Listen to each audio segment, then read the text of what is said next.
We are back, 19th Fairway crew. All of us are here, following up on the Honda Classic and jumping right into the Bay Hill Invitational. Arnold Palmer's tournament, of course. We'll speak a little bit more about that. We have all four of us and something to decide a little bit here with Will Dog and Joe tying for third place, both ending up at +2. We're going to do a little bit of a Rochambeau. We'll announce it live for those listening on Spodcast. We're just going to do rock, paper, scissors, shoot. And whoever is the winner of that will get the first pick or the second pick. The first. You'd want the first. The loser is comes in last place, so they then get the first pick. Right, that's what I would think. So you're essentially trying to lose.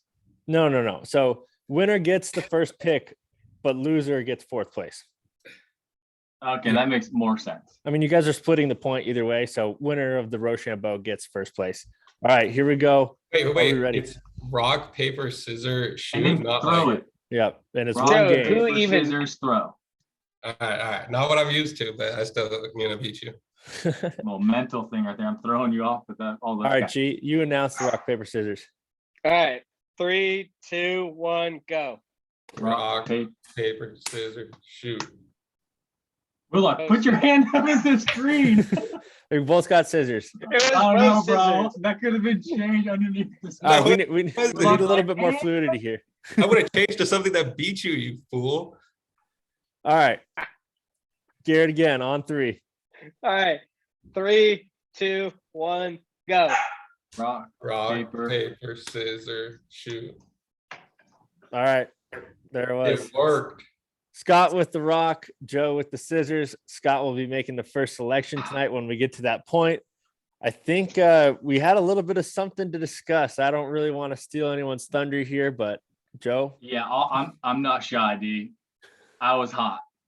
This past weekend. I felt like I got a little bit gypped. All players make the cut. Granted, they didn't play amazing when making the cut, but all my players make the cut. And we have a rule as our scoring rule that if a player misses the cut, his past scores from Thursday and Friday do not count towards the weekend. So if you then therefore have a single player make the cut and he shoots 1 under, you're 1 under par, and if you picked Matthew Wolf last week, your 17 over is just disappears. No harm or foul. If you have all 3 of your players make the cut, then you're stuck with just, your 3 players who made the cut, and you're 6 over for the tournament when someone else is technically 23 over.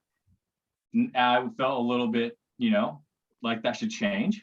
And so I spoke up to G and D, and we went back and forth on it. And now here we are. We said that it would be the perfect podcast discussion, and so now the floor is open.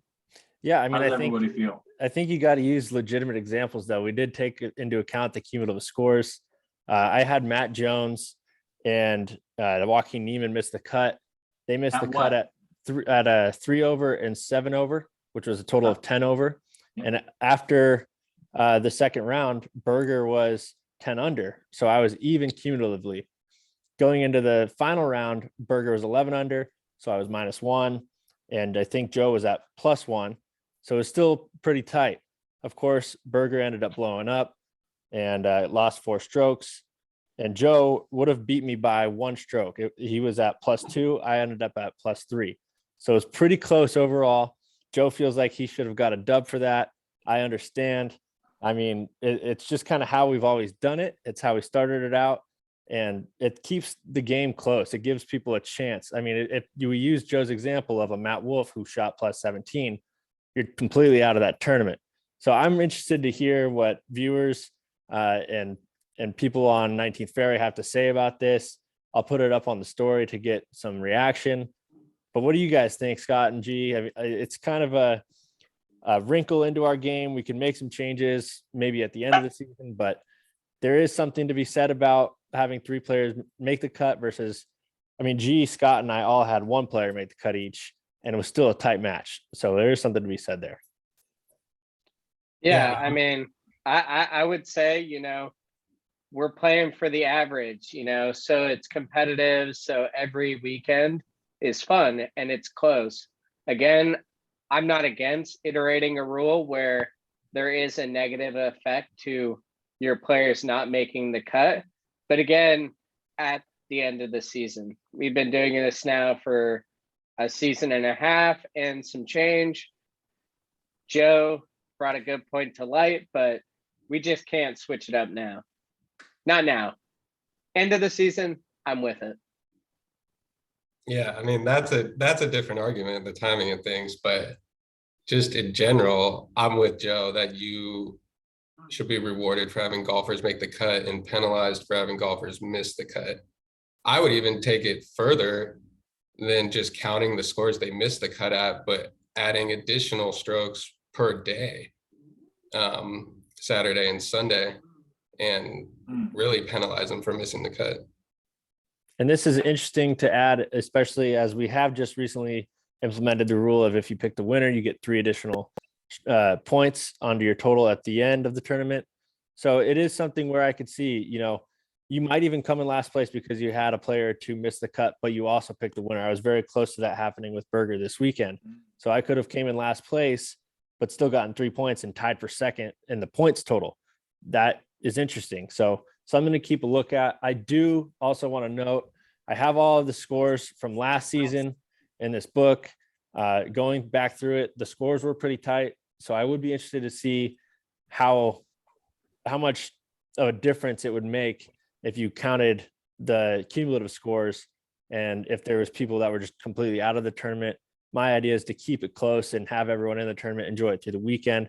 We'll just have to see. That's going to take some time to kind of figure it all out. So we'll try to keep score cumulatively on the side as we monitor the situations as the season goes on.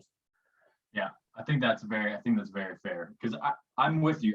As much as I would like my rule to be implemented, I absolutely hear your viewpoint of keeping it close, because it is fun when it comes on the Sunday and you're going through your 3 players and you're like, okay, like this guy, like, you have a chance to catch the leader if the leader slips. Or so I hear that. I just think it puts more emphasis on picking your guys. Like, that's your squad. Like, that we're not picking we are picking individual players, but those individual players become your team, and like, you need those guys to all perform. And if one guy sucks it up, you need to I think the difference there is, like, I don't know, Willie, what your pool does that you were mentioning, but like FanDuel or DraftKings, you can pick, like, anyone can pick John Rahm or Rory McIlroy.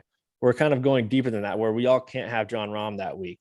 And it makes it tougher to make it like a team where you can count on everyone to make the cut, especially in a major where, we're picking 5 guys in a tough field no matter what.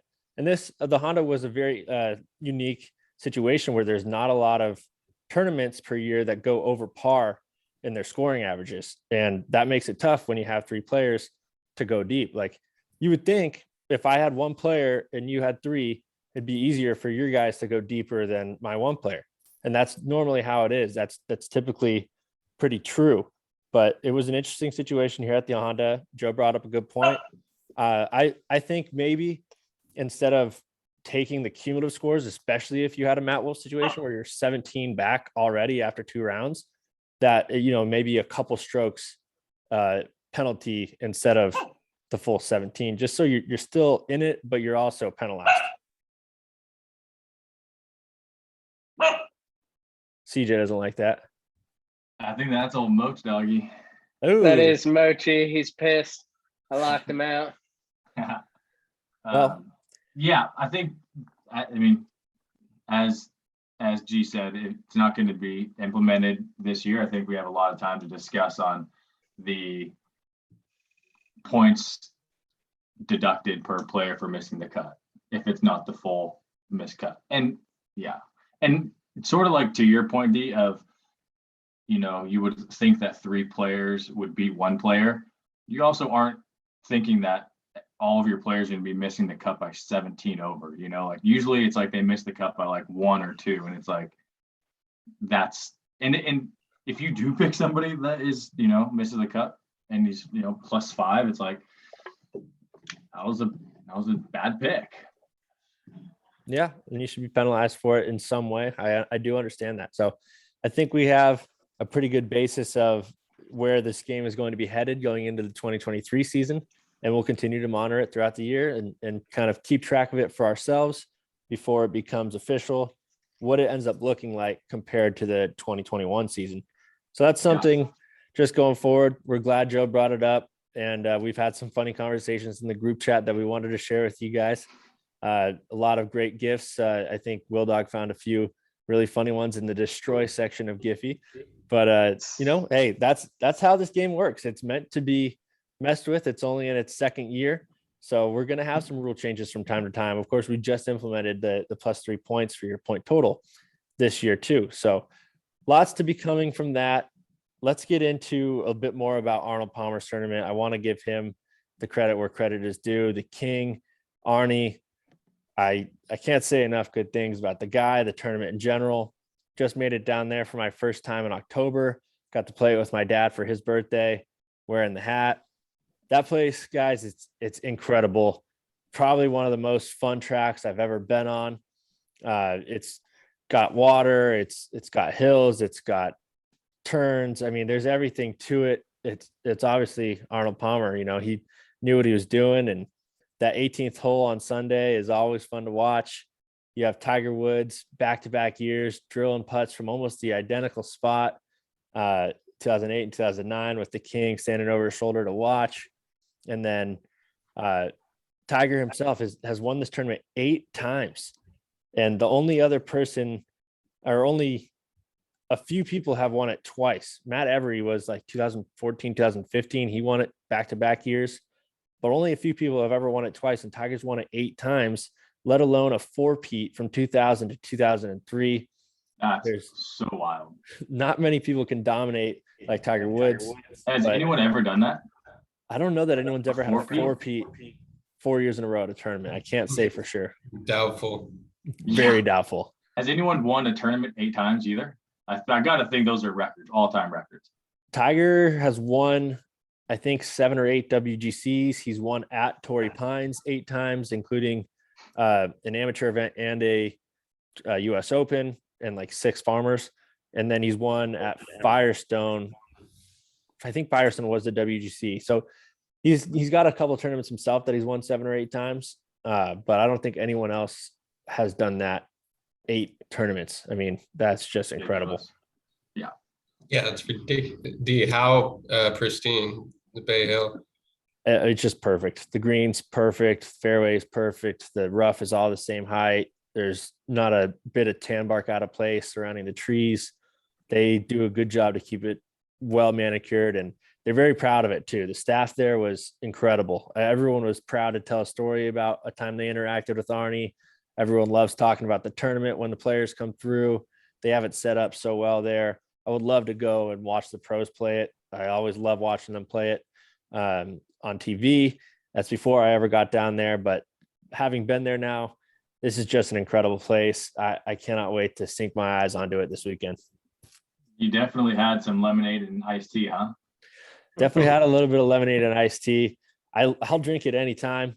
I will say, after the round, we walked into the clubhouse bar and asked the bartender, hey, you know what's the thing? What do we got to get? He said, you got to have some Palmer water. So what's Palmer water? It is straight up Kettle One with a splash of water. I mean, it's ice, Kettle One to the brim with a splash of water. And that's just how Arnie liked it. That's what he walked around with. Wow. So, fair to say we had a good time there. That is so out of bounds. That is so foul. That is beyond not what I like. He was just down in it. Think of anything worse, actually. It's always sweet when pros play a course that you played and you can like compare shots and you really know the types of shots that they're hitting and like what they're dealing with, like vision wise. Exactly. Especially 18. I mean, you've seen so much history on that course, that hole in general. I will note, since you said that, the second hole, Jordan Spieth aced last year, and that's a pretty good 4-iron, a little over 200. and I put one up onto the barely on the green, on the front of the green, and rolled it in for birdie after a bad mess up on one, admittedly, but made the birdie on two where Spieth had ace, felt pretty good. Get to 6, you know, and you think about Bryson bombing it as far as he can over the water. I tried to take an aggressive line and it ended up bailing way right, just swinging too hard. So there's some truth in that. Didn't quite cut it just like Bryson, but over to 18, I hit a pretty good drive that ended up down the left side into the rough a little bit, and I had 156. I wasn't sitting down, so I thought I was going to catch a flyer, and I hit a 9-iron, and this thing peeled in at the pin. I don't think I've hit many prettier looking shots with that backdrop, right? I mean, you had the water, the green kind of as a kidney bean going towards the right, and that fade just fell right in over the flag. I'm 4 feet above it, and it's a tricky little downhill putt, and I just missed the birdie putt, which I still lose sleep over. But I'm taking the par, finishing a good day at Bay Hill. What a fun round, and just being out there felt really good. Like I've played Torrey, I played Chambers, played Cog Hill, which they used to play at. So I've played a couple of courses that the pros have been out on, and nothing quite like Bay Hill. I just think it's one of the premier tournaments every single year, and it's going to be so fun to watch. I love it now. Yeah, it'll be good. I'm bummed on the field a little bit. It's not as star-studded as I would have hoped, but there's 20 guys in there that are solid. Yeah, I couldn't agree more, Mr. Joe. We obviously lost Bryson this week. He committed and then backed out. His wrist is at 90%. Always want to see Bryson play that 6 hole now after last year, and he ended up winning, so he's the defending champion, won't be able to defend his title. Spieth ended up backing out or not committing. He didn't commit, so can't say backed out, but he usually plays that tournament. That's always fun to have him there. No JT. Couple guys that usually would be out there, we're not getting, but I agree, a little bit of a weaker field, but there are still some names. I mean, John Rahm, Rory McIlroy, Victor Hovland, Scotty Scheffler, Hideki. There's some good names at the top. Absolutely. Yeah. Should Willie start us off? Yeah, Willie did win the lottery there with the first pick. What do you got to say? Yeah, just gonna keep it straight with this one. Just take Rahm. I mean, best player in the world. Don't need to think too hard about that one. No doubt about it. Love the pick. Okay, I like that. Yeah. Don't know, man. This was a coin flip for me. It's hard for me to put my trust in him. But he has been the most dominant at Arnie's Place since old T. Gray. I'm going with my power ranking number 1 at plus 1,300 to win this bad boy, Mr. Rory McIlroy. There we go. Why is it hard for you to trust him? I just his game isn't dialed at all times, and I feel like when he snips a lead, it's not like I'm gonna go and get this. It's more like let's hold on and hope to win this. It's not an attack mode like I feel Rahm is, or JT, or maybe even a DJ. But the little snippet from the power rankings got me with he has been the most dominant over the years at Arnie's Place, and he just has an eye for Bay Hill like D does. And so I got to go with it. He won it in 2018. I feel you though, Joe. Overall.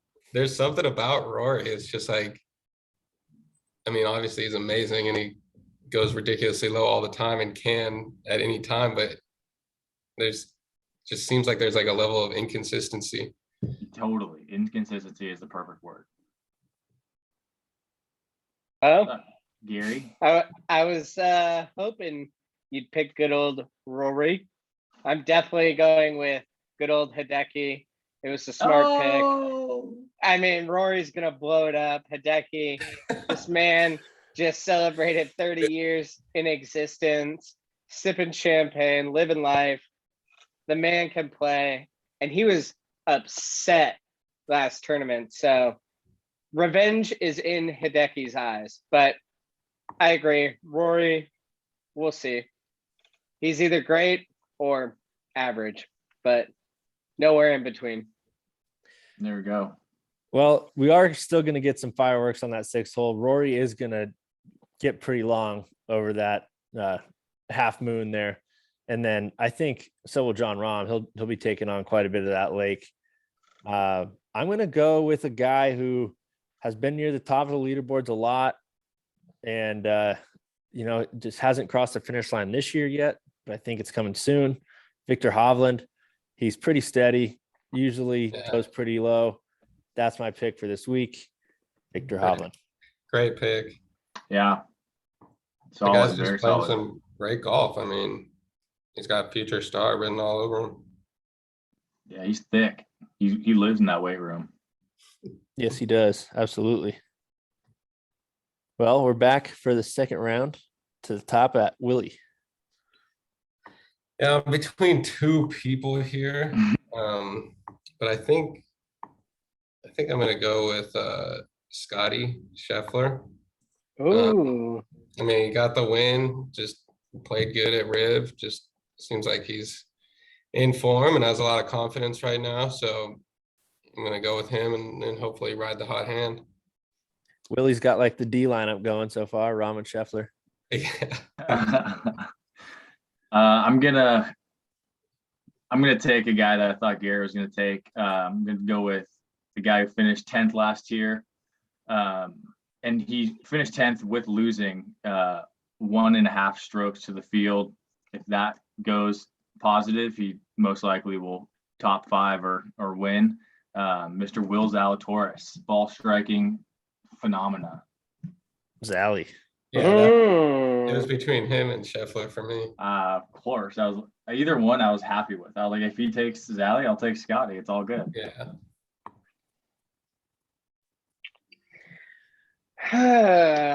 Good pick, Joe. Good pick. Thank you, bro. Not a lot to this. Just going by the power rankings. Going Mark Leishman. Not a lot to say here. Average player. Consistent here and there. We'll see. Definitely did it just because Joe wanted him. I You heard like you. it? You know I You like like those an Aussie? Aussies. Those Aussies, yes, mate. I love them. I'm already Yeah. seeing a little bit of more sensible picks here, trying to avoid cut players. We'll see how this works I'm out. not pouch dodging, as NLU says. I'm going for straight horses. All right, I'm gonna go with a Titleist player. Ever since I got the Titleists in the bag now, loving what he's been Man. putting out. Did pretty well at Riviera. We saw him most recently on the NLU podcast, Mr. LA himself, Max Homa, bringing it down to the Florida stretch. Nice. Wow. Nice. Yeah, he is not in the power rankings. That is it's a good pick. Oh, he's actually in the power rankings. No, dude, not mine. Sorry. 2022, number 13. Is he? He's probably looking at different ones. Yeah, I'm looking at different ones, bro. I'm looking at the official PGA. No, dude, I don't like that. Garrett. Too mainstream, bro. What's up? Too mainstream for you. Yeah, I go Cuddy. Sick. That's radical. All My right. pick. No, is it back to me? Yeah. Back to the top. All right. I'm gonna go with my boy Tyrrell Hatton. All right. There we He's- go. Lord Five- Tyrrell. 5 Lacey's for cousin. 5 on made cuts here. Yeah, Easy. he's playing well. There's some wheat thins. A little bit of wheat thins. Original. So good.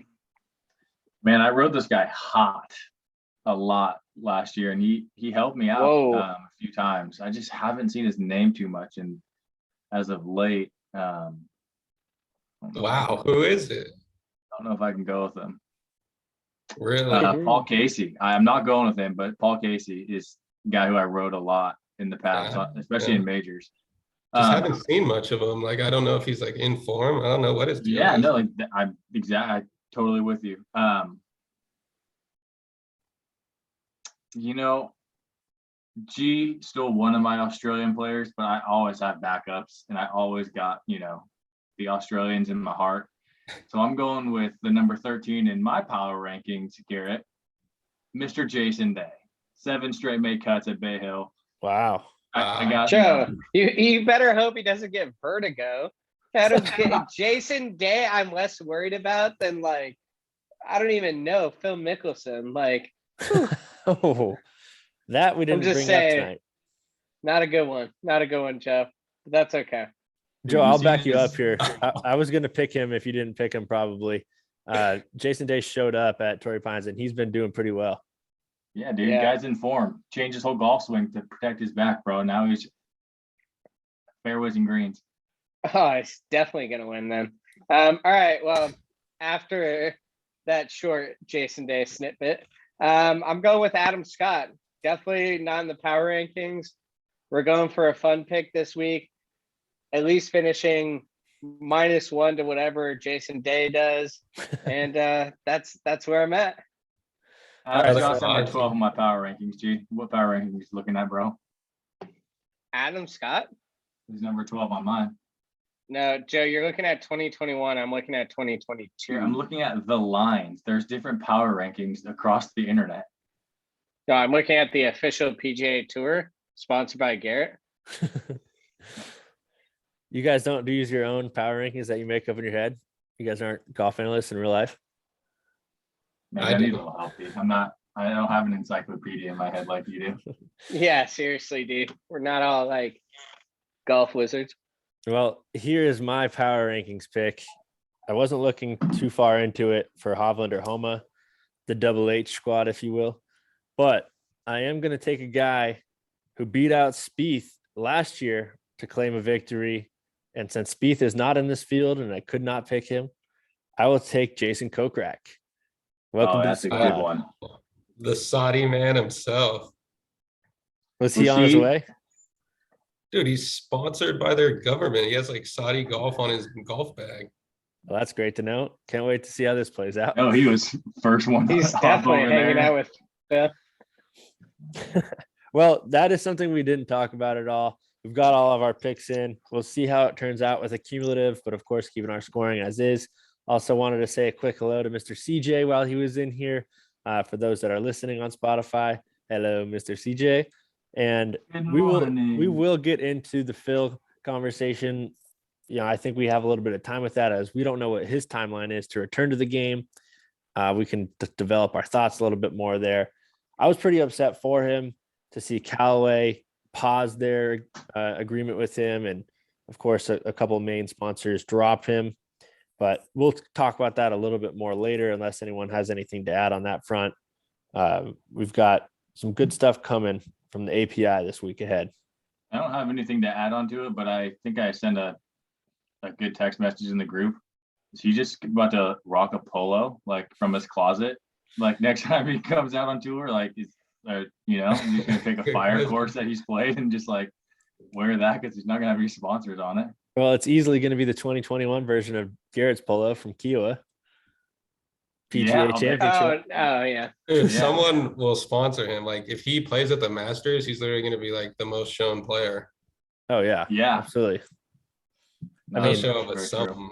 He won a major last year. The guy is still marketable as ever. It kind of blows my mind that he's being dismissed from all these places. I mean, his comments were a little strong. Like I said, we'll get into that more later. I do really want to keep the focus on Arnold Palmer. It's been 5.5 years since we lost him, the king. Everyone at Bay Hill still has fond memories of him. The entire place is an ode and an homage to him between there in Orlando and in Latrobe, Pennsylvania, back where he's from.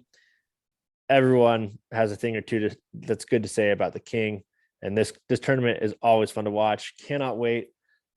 Getting started on Thursday morning. There's some good players out there. The 6th hole, always fun to watch. Some good par threes. Number 7 is a good par 3. We'll be looking out for it. 17 is another great par 3, and 18, of course, the finishing hole is just tremendous with that lake and the green going off to the right. So they can get some tricky pin positions there. Really, really, really excited for the Arnold Palmer Invitational, and also really excited for people who pay attention next week on the players. As we were live on the show, I got confirmation we will be having our first guest next week on with us. Can't wait for you guys to find out who that is. This is going to make it a lot more interesting. I think we might have to go to 4 players just to see the expertise of this guy's picks. We will find out what we're looking at. It's also the Players Championship, so a little bit stronger, closer to a major. We'll make the decisions when we get to it, but really, really fun to have this guy on. Can't wait. We'll see you guys all next time.